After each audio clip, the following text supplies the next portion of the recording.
Travelers will now arrive to the warm feeling of Christmas spirit at Mactan Cebu International Airport as the country's multi-awarded gateway destination lit their over 20 feet Paskong Pinoy Christmas tree. This is the only thing in Philippines that happens much in advance than any country or any destination in the world. Happiness, joy. I think these are the things that Philippines as a country spreads, and Cebu is one of the forerunners, I can say. I am very positive that we will grow even better. We will be much better in the coming years. And that will make us proud, not only as an airport, but also for Lapu-Lapu.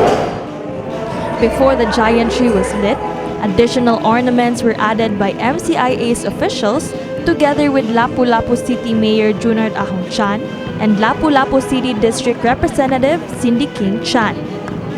The symbolic airplane ornaments added more meaning to the centerpiece, which also featured other native handcrafted decorations such as rattan, abaca, and pandan fiber. 3,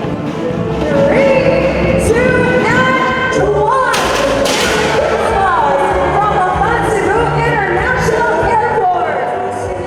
As the tree lit, joyful cheers were heard from the guests who couldn't wait to celebrate the most festive time of the year.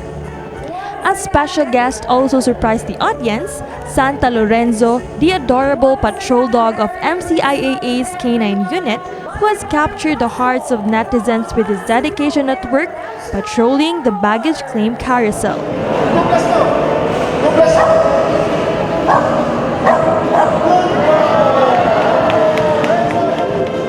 Together with Andrea Patania Matthew, this has been Queenie Holigon of MyTV Cebu.